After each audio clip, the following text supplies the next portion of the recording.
histoire, gentil, généreux et on te nomme général.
ñi fi nekk ñëpp leen nuyu leen gërëm leen sant dama jiital si sant yi nag extraordinairement pas laay jiital parce que position PCA bi ma jox c'est une position qui m'a offert gratuitement en dans PCA dañ naan c'est quelqu'un qui a donné beaucoup d'argent à l'entreprise pas la joxuma ko dërëm moom moo am ci mbaaxam noonu la ma PCA pas la jërëjëf yàlla fay la mais defe naa wax ci yow du doy parce que bi ma defoon une journée entière ma wax ci yow du doy Lébu gi tout court c'est tout un symbole. Lébu gi c'est le voyage.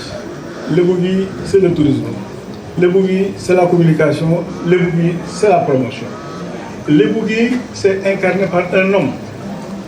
Cet homme-là est multidimensionnel. Kaka. C'est un homme multidimensionnel. Madame Pala, si nous ne sommes pas moi je dis. C'est un plaisir de prendre la parole ici parce que je vais parler d'un partenaire d'abord. Un partenaire dans notre travail quotidien avec les prestations du groupe Lébu gi à Sococim, mais aussi un partenaire dans Rufisque. Nous avons, comme vous l'avez dit, beaucoup d'actions sociales dans Rufisque et nous le faisons à travers les porte-voix de cette communauté. Et en tant que grand Guiréo, El Hadj Pala Meng est aussi un support pour la Sococim depuis maintenant plusieurs dizaines d'années et je l'espère pour encore plusieurs dizaines d'années. Je voudrais aussi dire que notre relation avec Pala, c'est le voyage. Inch'Allah, cette année, j'annonce en tant que client de Lébu gi Voyage Tour que nous allons envoyer avec cette agence de voyage 15 pèlerins au lieu saint de l'islam. Machallah. Tout cela dans le cadre du contenu local. Ndax suñu liggéey mooy liggéeyloo waa Tëngéej liggéeyloo waa Sénégal ngir ñëpp mën ci gis seen bopp ba bu ñuy wax Sococim population yi ñooy njëkk a défendre Sococim.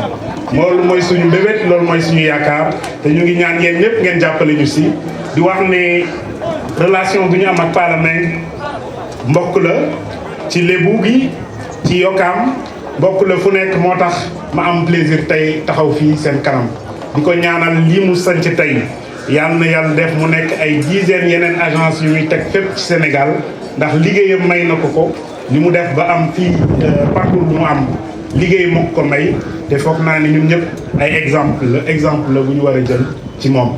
maa ngi sant yàlla bu baax di leen sant yéen ñëpp ci seen teewaay di wax ne Sococim ak Lébu gi Voyage Tour ci kaw ci kanam incha allah yal na yàlla defal ñëpp jàmm merci beaucoup. merci DG. Pala nag bu ma doon wax sama digganteeg moom dama koy jëlee ci aji amit sama yaay bañ naa ko ba du ma ko ne Alaaji Pala sama doomu yaay laa koy wax parce que moom moo doon doomu xolu sama yaay doom mënu la weesu bu weeru koor jotee sama yaay day jëlee dugub Bambey daal ni balay Pala di ko am ndax maa ko war a jox muy woore moom itam muy ñëw fekk sama yaay Sacré-Cœur sama kër di ko teral du romb mukk di dem Diourbel wala Touba wala Kaolack te jaarul Bambey ba Sëriñ Mansour si borom daara ji seede loolu daal di ko koy dénku ni ko Pala soxna soosu ngay toppatoo ci Bambey dafa am cër kër Seydi Hadji Malick su doon góor muhaddam lay doon ndax moo yoroon léppi sëñ Mansour bal xaw mi bi ko ko waa Touba bi ko ko waa Tiwaawoon di ko ko laataan wax fekk na mu jëf ko ci soxna si ba soxna si def ko doomu xolam muy sama xarit nag jànk wax na ko lu mu dugg ma dugg ci lu mu nekk ma nekk ci tey jii yàlla ma suturaal ma fekk si benn entrepreneur boo xam ne dama waroon a jóge Point E jaar ci quartier yi jaar mbaaw di ko laajte ba yegg si fii parce que entrepreneur la bu may dimbale ci xale yi te xale yi kat posé nañ ñu problème waaye ñu ngi ciy liggéey entrepreneur la boo xam ne mu ngi may dimbale ci environnement ndax li muy liggéey dafa am impact ci environnement entrepreneur la boo xam ne nii mu lëkkaloog Sococim ñuy fexee fu ñu dugal xale yi loolu daf non seulement daf ñoo dimbale mais dafa nekk ci zone boo xam ne bu ñu ñor la man antenne yi may wër di def ci département yi sax damay seet dëkk bi nga xam ne dafa nekk zone de départ xale yi di fa bàyyeekoo di jël gaal yi ci dëkk boobu lay def antenne yi parce que jël gaal yi moo ñu teree nelaw nu ñu bloqué xale yi téye leen ci réew mi wan leen li gouvernement bi di def ci réew mi wan leen ni délégation bi ma yore di def ci réew mi loolu tax président jël délégation boobu logé ko à la présidence loolu dama ci xëy guddi di ci xëy guddi di ci xëy bëccëg di tere ma nelaw kon soo ci nekkee war naa laa jeex ba wër la daal di ñëw seet ñëw taxal ci sa wet ñëw loo soxla ma nekkal la ci parce que da nga ñoo nekkal lii ngay def lii mooy dynamique bi gouvernement bi dugg mooy defaral sa bopp ñëw ba ci sa biir communauté samp fa loo xam ni koo waxal mu déglu la lii la président Bassirou Diomaye Diakhar Faye soxla lii la premier ministre Ousmane Sonko soxla citoyen boo xam ne dëggal nga sa bopp te àndul ak daray nit njaay xam nga agence de voyage yi lu leen raxoon ma wax la ko le représentant des agences de voyage société SAC moo leen raxoon société SAC boo xam ni bii bi ci SAC bi la koy jëlee tampon bi ci SAC bi la koy jëlee visa bi ci SAC bi la koy jëlee waaye ku tabax lu mel nii samp ko ci sa digg juddu xam nga ne doo njublan kenn doo triande kenn parce que looloo tasoon réew mi li tasoon réew mi mooy société SAC yoo xam ni dañ lay jox rendez-vous doo xam fay fekk borom da ngay fay sa billet doo xam fay fekk borom da nga koy fay sa visa doo xam foo fekk borom mais monsieur le délégué général lii war naa dal sa xel boo toogee ba war a filtrer na nga seet ku mënul a def lii du jël responsabilité di jël ay bakkan naan da leen di yóbbu màkk lu fa xew ñoom duñ ko revendiquer duñ ci am benn responsabilité à un moment donné il faut ngeen am rigueur à un moment donné il faut ngeen def filtre yoo xam ni dina tax sénégalais yi duñu soxla. Compétence rufisquoise que la Sococim a ménagé aucun effort de nous accompagner. Sococim, merci. Vous nous menez en charge l'année dernière 1000 personnes enrôlées nous février et fallu vous nous commandez nous c'est grâce à Sococim comme un bon vous am njëriñ am xam-xam am relation ci doomi Tëngéej maa ngaa tiitaru kat ooga naka mbokk kaay mu ñëw ma naka mbokk bi kaay mu ñëw ma visité loo ko bâtiment bi mu xool ñu wax que lépp mu xool ko ba mu yegg mu naan café ñu ko expresso bu toog mu naan ma commencé di ko wax yeneen budget projet yëpp di ko expliqué xam nga lu ma wax mais mon frère avec tout ce que vous avez fait ici là mais c'est plus rentable à Dakar qu'ici. Je me geste malheureusement, ce n'est pas la rentabilité qui m'intéresse. Si c'était la rentabilité, j'allais continuer cette centre commercial. Parce que l'idée du bâtiment, le centre commercial, lui, m'a prolongé. 14 cantines, là, il y a une boutique, 15 jours, mais sous.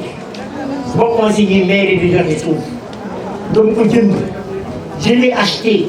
14 cantines, là, il y a une modifié. Pour savoir c'est lui qui est venu me dire c'est plus rentable à Dakar. Quand il dit 300 000 si j'ai 14 cantines, je suis à 4 200 000 par mois. Donc, je me dis que je dois faire prendre un employé. J'ai fait appel au Rufisque. Le Rufisque, notre cher Rufisque. Nous devons faire nous devons bien rendez-vous. Si le bouquet voyage pour le pèlerinage à la Mecque, on va offrir un bon service, comme d'hab.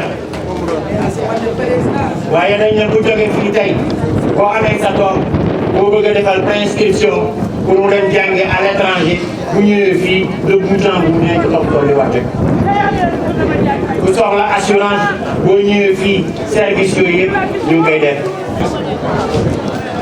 Docteur Aïda Mbodj, délégué général de la DER, monsieur le délégué général au pèlerinage, messieurs les généraux, monsieur le directeur général de la Sococim Industrie, docteur El Hadji Bamar Ndiaye, imam ratib de la grande mosquée de Rissouf, monsieur le Kadi El Hadji Moustapha Dia, président de l'association des imams et oulémas de Rufisque, autorité religieuse. C'est avec un plaisir tout particulier que je prends la parole à l'occasion de cette cérémonie d'inauguration du nouveau siège de l'agence de voyage et de tourisme Lebougui Voyage Tour. Permettez-moi tout d'abord d'adresser mes félicitations chaleureuses aux promoteurs et à son équipe qui ont permis à cette structure de grandir, de durer et de se moderniser au fil des années. Le tourisme et les services de voyage ne sont pas de simples activités commerciales. Ils jouent un rôle central dans le dynamisme économique, la création d'emplois, la mobilité des citoyens et la valorisation de notre patrimoine culturel.